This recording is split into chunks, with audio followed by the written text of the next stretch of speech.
Stream manipulators లేదంటే manipulators in C++ అని చెప్పొచ్చు. ఇవన్నీ కూడా iomanip.h అనే హెడర్ ఫైల్లో ఉంటాయండి. ఏంటంటే ఇవి దేనికి యూజ్ అవుతాయంటే, మీకు మామూలుగా ప్రింట్ఎఫ్ స్కాన్ఎఫ్లో ఫార్మాట్స్ ఉన్నాయి. %d %c వాటి మధ్యలో విడ్త్ ఎట్లా ఇవ్వాలి, ప్రిసిషన్ ఎలా ఇవ్వాలి, ఇవన్నీ కూడా అక్కడ ఆ ప్రింట్ఎఫ్ స్కాన్ఎఫ్లోనే ఫార్మాట్స్ లాగా ఇవ్వడం జరిగింది. మరి ఇక్కడ సిఇన్ సిఅవుట్లో అవి లేవు కాబట్టి ఆ యొక్క డేటాని మ్యానిపులేట్ చేసేదానికి అవుట్పుట్ని కానీ వీటిని కరెక్ట్గా ఫార్మాట్ చేసేదానికి ఈ మ్యానిపులేటర్స్ అంతా కూడా ఇవ్వడం జరిగింది. ఇక్కడ ఉన్న ఈ లిస్ట్ అంతా కూడా మ్యానిపులేటర్స్ అన్నమాట. ఇవన్నీ కూడా మ్యానిపులేటర్స్. మరి వాటి యొక్క సింపుల్ డిస్క్రిప్షన్ ఇక్కడ ఇవ్వడం జరిగింది. అయితే వీటికి సంబంధించిన ఎగ్జాంపుల్ ప్రోగ్రామ్స్ ద్వారా ఇప్పుడు మనం వీటి యొక్క నేచర్ ఆఫ్ వర్క్ని చూద్దాం. ఫస్ట్ ప్రోగ్రామ్, మరి దీన్ని ఎడిటర్లో చూద్దామండి.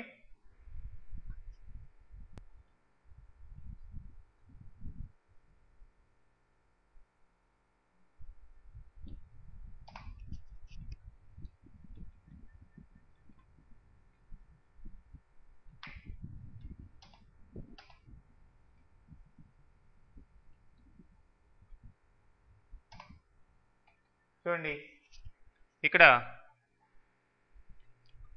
కంపల్సరీగా మనం ఏం చేస్తాం, iostream.h తీసుకున్నాం. దాంతోపాటు iomanip.h అనే హెడర్ ఫైల్ని కూడా తీసుకోవాలి మ్యానిపులేటర్స్ మనం యూజ్ చేయాలంటే.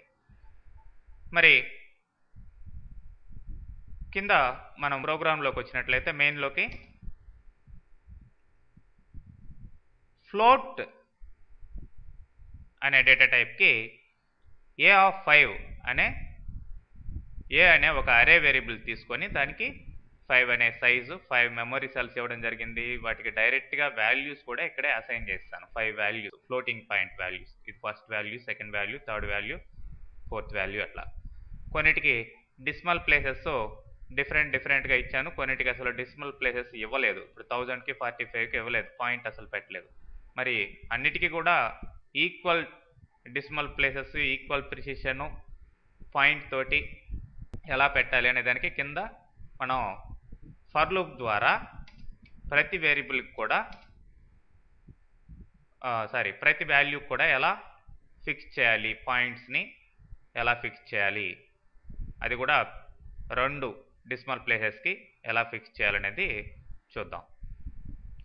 మరి ఇక్కడ చూడండి, ఫర్ లూప్లోనే నేను ఇంట్ i = 0 అని ఇవ్వడం జరిగింది. నేను ఇంత ముందరే చెప్పుకున్నాం, మనం C++లో వేరియబుల్ ఎక్కడ కావాల్సి ఉంటే అక్కడ డిక్లేర్ చేసుకోవచ్చు అని. సో i అనే వేరియబుల్ని ఇక్కడ ఈ ఫర్ లూప్ కోసం డిక్లేర్ చేసుకున్నాం. సో i <5 అన్నాం, i++. సో i అనేది 0 నుంచి 4 వరకు ఇంక్రిమెంట్ అవుతుంది. మరి ఇక్కడ set iOS flags, iOS show పాయింట్ని వాటిల్లో షో చేయాలి అనేదానికి ఇదనమాట. మరి iOS ఫిక్స్డ్ అన్నాం. మరి ఈ ఫిక్సింగ్ ఎన్ని డిసిమల్ ప్లేసెస్ చేస్తున్నాం, 2 డిసిమల్ ప్లేసెస్కి, అంటే సెట్ ప్రిసిషన్ 2 అన్నాం. మధ్యలో ఏం చేస్తామంటే సెట్ w విడ్త్ అనమాట. సెట్ w అంటే విడ్త్, ఆ యొక్క వాల్యూస్ ప్రింట్ అయ్యే మధ్యలో ఎంత గ్యాప్ రావాలి, మొత్తం ఒక్కొక్క వాల్యూకి టోటల్గా ఎంత విడ్త్ తీసుకుంటుంది, 10 తీసుకుంటుందండి విడ్త్. వాల్యూ పోగా మిగతాది గ్యాప్స్ లాగా మనకి కనిపిస్తాయి. సో a(i) అంటే a(0)కి ఫస్ట్ ఇవన్నీ కూడా సెట్ చేస్తుంది, అంటే ఫస్ట్ దీనికి అనమాట. ఓకే, తర్వాత మళ్ళీ ఫర్ లూప్లో పైకి వెళ్ళి నెక్స్ట్ వాల్యూని మళ్ళీ షో పాయింట్, ఫిక్స్డ్, విడ్త్ పెట్టడం, ప్రిసిషన్ ఇవ్వడం. సో ఇట్లా అన్నిటికీ కూడా మనకి అన్ని వాల్యూస్కి కూడా కరెక్ట్ అయిన డెసిమల్ ప్లేస్ పెట్టి, విడ్త్ పెట్టి మనకి వాల్యూస్ని ప్రింట్ చేయడం జరుగుతుంది. ఎంత కూడా ఎక్కడ పెట్టాం, సిఅవుట్లో పెట్టాం. సిఅవుట్లోనే ఈ మ్యానిపులేటర్స్ అన్నిటిని యూజ్ చేసాం. సో ఆటోమేటిక్గా ఒక్కొక్క వాల్యూ ఫిక్స్ కావడం, ప్రింట్ కావడం జరుగుతూ ఉంటుంది. జస్ట్ రన్ చేస్తున్నాం చూడండి. 133. ఇంత ముందర 3 ఉన్నాయి, 2గా ఫిక్స్ అయ్యాయి. అదేవిధంగా 1.34. అదే 1000కి లేవు డెసిమల్ ప్లేసెస్, ఇప్పుడు పెట్టాం 1000.00. 45 కూడా లేదు, ఇప్పుడు పెట్టాం 45.00. అట్లానే దీనికి కూడా ఫిక్స్ చేసాం. సో ఆ విధంగా ఈ iOS ఫ్లాగ్స్ ద్వారా పాయింట్ని షో చేయడం, ఫిక్స్ చేయడం, సెట్ ప్రిసిషన్ ద్వారా ప్రిసిషన్ ఎంత కావాల్సి ఉంటే అంత పెట్టుకోవడం, మధ్యలో గ్యాప్ ఇవ్వడం జరుగుతుంది ఒక్కొక్క వేరియబుల్కి, ఒక్కొక్క వేరియబుల్లో ఉన్న ఒక్కొక్క వాల్యూ కూడా. అట్లానే నెక్స్ట్ ప్రోగ్రామ్ మనం చూసినట్లయితే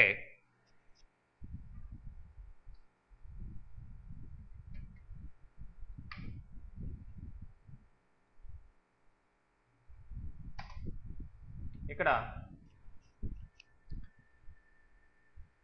విడ్త్ ఇవ్వడం, ఆ గ్యాపుల్లో ఫిల్లింగ్ క్యారెక్టర్ ఎలా పెట్టాలి, అదేవిధంగా ప్రిసిషన్ను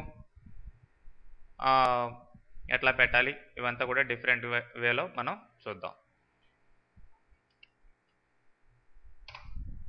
ఈ ప్రోగ్రామ్ అన్నమాట. సో ఇక్కడ కూడా యాజ్ యూజువల్ అన్ని హెడర్ ఫైల్స్ డిక్లేర్ చేసాం. ఇంటిజర్ వేరియబుల్ ఒకటి, ఫ్లోటింగ్ వేరియబుల్ ఒకటి, 2 వేరియబుల్స్ తీసుకొని దీనికి ఇంటిజర్ వాల్యూ, దీనికి ఫ్లోటింగ్ పాయింట్ వాల్యూ ఇవ్వడం జరిగింది. మరి ఇంటిజర్ వాల్యూకి సిఅవుట్లో చూడండి, ఇంటిజర్ వాల్యూని ఎలా సెట్ చేసాం ప్రింట్ చేసేటప్పుడు. విడ్త్ ఎంత దానికి 10, set fill dash underscore character పెట్టాం, ఏదో ఒకటి మైనస్ కానీ ఏదో ఒకటి పెట్టండి. మరి ఎన్ఓ, ఆ ఎన్ఓకి 10 విడ్త్ ఇచ్చి, ఆ గ్యాపుల్లో గ్యాప్ లేకుంటే ఏమొస్తుంది, డాష్ వస్తుంది. ఎండ్ఎల్, ఎండ్ ఆఫ్ ద లేన్ అనమాట. /n కి బదులు మనం ఇక్కడ మ్యానిపులేటర్ ఎండ్ఎల్, అక్కడ దాకా ఎండ్ ఆఫ్ లైన్ అయిపోతుంది. తర్వాత ఫ్లోటింగ్ పాయింట్కి విడ్త్ ఎంత పెట్టాం, 15 పెట్టాం, ప్రిసిషన్ 2 పెట్టాం. ఆ గ్యాపుల్లో ఏం క్యారెక్టర్ ప్రింట్ అవుతుంది, డాట్ ప్రింట్ అవుతుంది. సో ఇప్పుడు చూద్దాం అవుట్పుట్ చూడండి. విడ్త్ టోటల్గా 10 అయితే 10లో ఈ 3 పోతే మిగతా 7 అంతా కూడా ఈ అండర్ స్కోరు లేదంటే డాష్ క్యారెక్టర్ తోటి మనకి ఫిలప్ కావడం జరిగింది. అదే ఫ్లోటింగ్ పాయింట్కి టోటల్గా 15 తీసుకున్నాం, 2 డెసిమల్ ప్లేసెస్కి ఫిక్స్ చేసింది, గ్యాప్లో అంతా కూడా ఏమైంది, డాట్ క్యారెక్టర్ ఫిల్ అయింది. ఆ విధంగా అనమాట. ఓకే, నెక్స్ట్ ప్రోగ్రామ్ మనం చూసినట్లయితే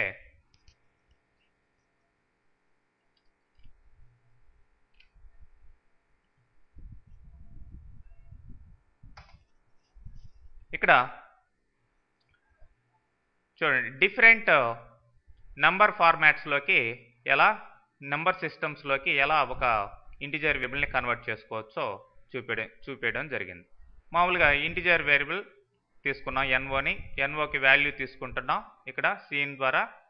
మరి ఆ యొక్క మనం ఎన్ఓలో ఇచ్చిన వాల్యూ హెక్సాడెసిమల్లో ప్రింట్ కావాలి, హెక్సాడెసిమల్ నంబర్ సిస్టంలో కన్వర్ట్ అయ్యి ప్రింట్ కావాలంటే దానికి ముందర ఏం పెట్టాం, హెక్స్ అని పెట్టాం.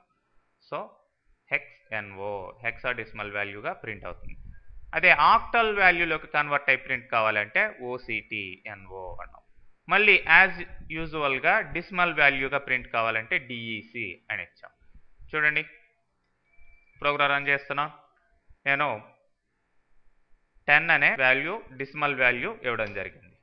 10 అంటే హెక్సాడెసిమల్లో ఏ అని అర్థం, అదే ఆక్టల్లో 12 దాని వాల్యూ, మామూలు డెసిమల్లో అయితే మళ్ళీ 10, ఆ విధంగా అన్నమాట. సో ఇవ్వండి